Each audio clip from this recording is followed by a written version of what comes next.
तो नमस्कार साथियों, एक ऐसा आदेश, एक ऐसा सुप्रीम तमाचा जो भारतीय जनता पार्टी और वर्तमान की सरकार के मुंह पर पड़ा है। और वो तमाचा कोई और नहीं, तमाचा जिस वजह से पड़ा है वो प्रदेश और देश में चर्चा का विषय है। इस समय वर्तमान की सरकार की जो बुलडोजर की नीति थी, मात्र आरोप लगाने भर से उसकी संपत्ति पे बुलडोजर चल जाता था। उसके भी मापदंड कई अलग अलग थे, जाति को देखकर, धर्म को देखकर। अगर वो व्यक्ति विशेष समुदाय का है, व्यक्ति विशेष जाति का है, तो बुलडोजर जरा सा भी विलंब नहीं करता था और अपनी कार्रवाई शुरू कर देता था। बुलडोजर का जो ड्राइवर था, बुलडोजर को जो रिमोट कंट्रोल से चलाने वाले लोग थे, वो सिर्फ जाति विशेष, वर्ग विशेष को टारगेट कर बुलडोजर की कार्रवाई को करते थे। सुप्रीम कोर्ट ने तत्काल प्रभाव से रोक लगा दी और रोक लगाते हुए कहा भी कि जब तक आरोप सिद्ध नहीं होता, आरोप लगाने भर मात्र से किसी की संपत्ति को नष्ट, किसी की संपत्ति को नुकसान नहीं पहुंचा सकते। भारतीय जनता पार्टी की दोहरी नीति आपने देखा होगा। कुलदीप सेंगर के ऊपर रेप का आरोप, जेल गया, बुलडोजर नहीं चला। चिन्मयानंद के ऊपर रेप का, नाबालिग से रेप का आरोप, बुलडोजर नहीं चला। ब्रजभूषण सिंह पर रेप का आरोप, चार्जशीट मुकदमे में दाखिल होगी, देश की महिला पहलवानों ने धरना प्रदर्शन किया, बुलडोजर नहीं चला। कर्नाटक का वो नुमाइंदा जिसने 3000 से ज्यादा लड़कियों के साथ रेप करके उनके वीडियो बनाए, उनको ब्लैकमेल किया, उसके ऊपर बुलडोजर नहीं चला। बुलडोजर चला सिर्फ और सिर्फ जाति विशेष, धर्म विशेष, एक व्यक्ति विशेष को टारगेट कर उनके ऊपर बुलडोजर की कार्रवाई हुई।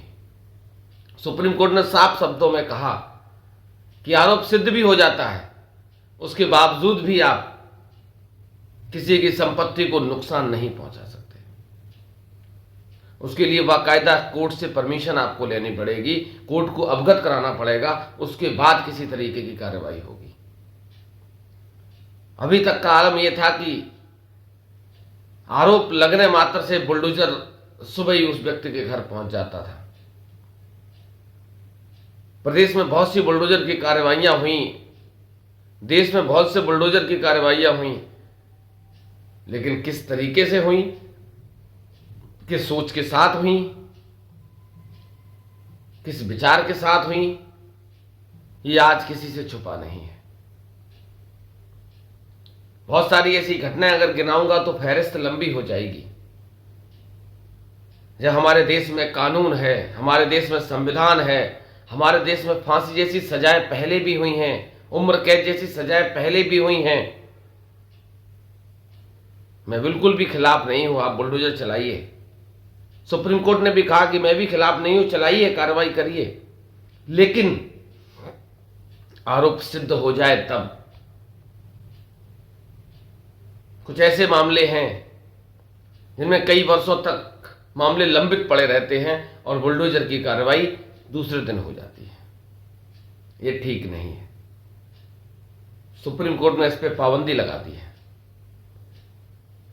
मायावती ने सराहना की सुप्रीम कोर्ट की और यह कहा कि बुलडोजर की नीति सुप्रीम कोर्ट के आदेश के बिना न चलाई जाए। अखिलेश यादव ने सराहना की। छोटे छोटे जितने भी क्षेत्रीय दल हैं, कांग्रेस से लेकर सारे दलों ने सराहना की सुप्रीम कोर्ट की कि वास्तविकता बुलडोजर की नीति पर प्रतिबंध लगाने के लिए सुप्रीम कोर्ट का शुक्रिया। मध्य प्रदेश में भी घटना हुई, एक विशेष समुदाय के व्यक्ति की करोड़ों रुपए की संपत्ति, पारिवारिक संपत्ति को क्षतिग्रस्त कर दिया गया।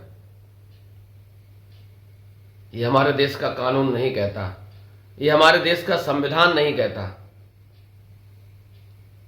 तो आने वाले समय में शायद ऐसी कार्रवाइयां न देखने को मिले जिससे कि मात्र आरोप लगाने भर से किसी की संपत्ति को, किसी के परिवार को नुकसान पहुंचाया जा सके। और कहीं ना कहीं जब इस तरीके की कार्रवाइयां होती हैं तो आरोपी व्यक्ति को छोड़कर परिवार के सारे लोगों को इन सारी चीजों का सामना करना पड़ता है। आप कार्रवाई करिए, जांच होने दीजिए, आरोप सिद्ध होने दीजिए, सजा होने दीजिए, उसके बाद कार्रवाई करिए। तो सुप्रीम कोर्ट का शुक्रिया, चूंकि मैंने भी बहुत सारी ऐसी घटनाएं देखी थी जहां निर्दोष लोगों के घरों को गिरा दिया गया, उनके परिवार को बेघर कर दिया गया और सरकार अपनी पीठ थपथपाती रही। सुप्रीम कोर्ट का बहुत बहुत धन्यवाद कि उसने जब तक आरोप सिद्ध न हो जाए तब तक किसी भी बुलडोजर की कार्रवाई को पूर्णतः प्रतिबंध कर दिया। तो आज के लिए बस इतना ही, तब तक के लिए नमस्कार।